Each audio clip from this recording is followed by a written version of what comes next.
Hello students, আজকে আমরা করব মেজার অফ সেন্ট্রাল টেন্ডেন্সি। ঠিক আছে, তো এটা হলো মেজার অফ সেন্ট্রাল টেন্ডেন্সির ফর্মুলা। ভালো করে এটা দেখে রাখো। মেজার অফ সেন্ট্রাল টেন্ডেন্সি তিন রকমের হয়, মিন, মিডিয়ান আর মোড। আজকে আমরা মিন নিয়ে ডিসকাস করব। মিনের তিনটে ভাগ হয়, arithmetic mean, geometric mean, harmonic মিন।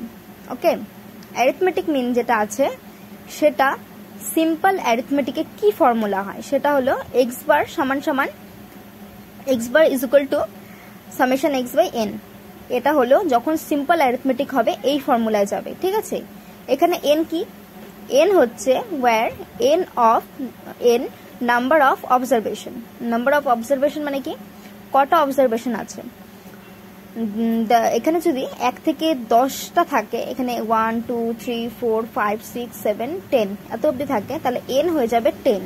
আবার যদি 1 থেকে 20 অবধি থাকে, এন হয়ে যাবে 20। যতগুলো অবজারভেশন থাকবে সেটাকে আমরা বলবো N, number of observation. Okay, এটা হলো সিম্পল সিরিজের ফর্মুলা।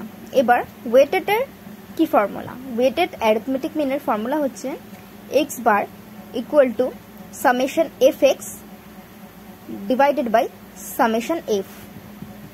ওকে, এটা ভালো করে মনে রাখো। এটা সিম্পল ফ্রিকোয়েন্সি ডিস্ট্রিবিউশন বা গ্রুপ ফ্রিকোয়েন্সি ডিস্ট্রিবিউশনে এই ফর্মুলাটা ইউজ হয়। ঠিক আছে, এবার মিড ভ্যালু যেটা আছে দেখতে পাচ্ছ, পরে এখানে মিড ভ্যালু আছে। মিড ভ্যালুটা আমরা এখন ডিসকাস করব না, এখন বললে বুঝতে পারবে না, এটা অঙ্ক করার সময় ভালো করে বুঝতে পারবে। ঠিক আছে, এখানে দেখো সামেশন এফ আমরা এনও বলতে পারি।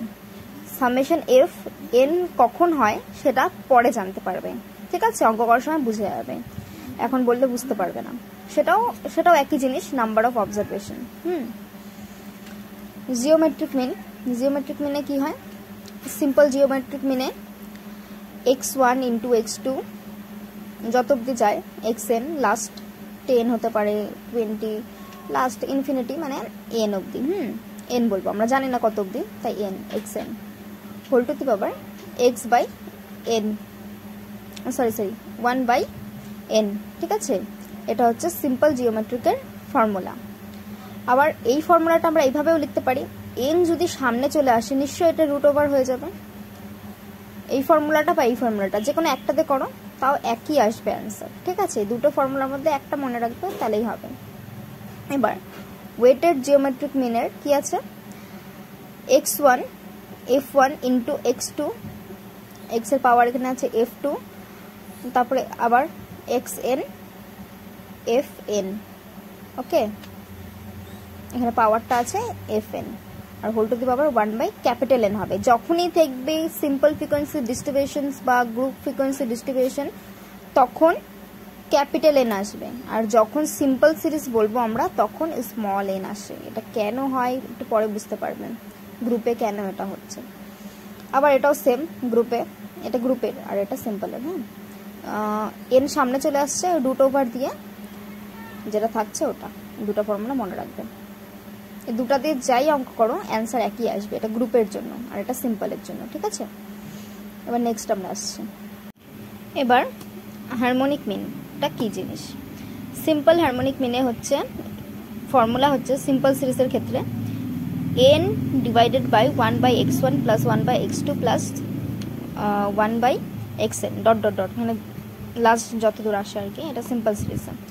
সেম এটা ওয়েটেড মানে হচ্ছে সিম্পল ফ্রিকোয়েন্সি ডিস্ট্রিবিউশন বা গ্রুপ ফ্রিকোয়েন্সিতে আসে এটা। ঠিক আছে, N divided by f1 divided by x1 plus f2 divided by x2 plus dot dot dot dot dot dot plus fn by xn।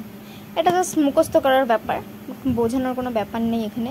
যতগুলো ফর্মুলা আমি দিচ্ছি খাতায় নোট করে নাও, তোমাদেরই অঙ্ক করতে সুবিধা হবে। ঠিক আছে, এবার নেক্সট আমরা অঙ্কের দিকে আসছি। ওকে, আমরা এএম এর একটি অঙ্ক করব। এএম মানে অ্যারিথমেটিক মিনের একটি অঙ্ক করব। কি বলছে এখানে? Find the AM of the set of number 13 15 17 19 23 আর 30। ফর্মুলা এখানে আমি লিখে দিয়েছি। এটা সিম্পল কেন হলো? একটা লাইনে আছে, নিচে কোনো এক্সট্রা লাইন নেই বা কিছু নেই, একটা জাস্ট লাইনে গেছে, তাই এটা সিম্পল। গ্রুপ কখন হয়, যখন এই যে দেখতে পাচ্ছ নেক্সট অঙ্কটা দুটো লাইন আছে, একটা নাম্বার অফ মিন, একটা নাম্বার অফ ফ্যামিলি, ঠিক আছে, সরি নাম্বার অফ মেন আর নাম্বার অফ ফ্যামিলিজ, তখন যখন দুটো থাকে তখন হয় গ্রুপে। আর এখানে একটা লাইনে আছে, কিছু বলা নেই, সেট অফ নাম্বার দিয়ে দেওয়া হয়েছে, তাই এটা সিম্পল এএম। সিম্পল এএম এর ফর্মুলাটা কি, অ্যারিথমেটিক মিনের ফর্মুলাটা কি সিম্পলের ক্ষেত্রে সামেশন এক্স বাই এন, খুবই সোজা, এইটা শুধু মনে রাখবে। তো আমরা টেবিল বানাবো, টেবিল তোমরা বক্স করেও বানাতে পারো, আমি জাস্ট এভাবে বানিয়েছি। টেবিল নাম্বারটা খুব important, most important table number.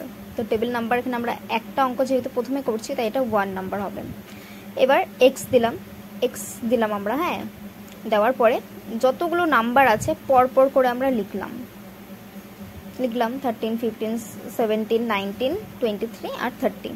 ওকে, এবার এখানে সামেশন এক্স এর পুরো লাইনটাকে আমরা এক্স ধরলাম, সামেশন এক্স সমান সমান কি হবে, পুরোটা প্লাস হয়ে যাবে, প্লাস করে যত আসলো তত হয়ে যাবে, প্লাস করে কত আসলো 117, ঠিক আছে, 117।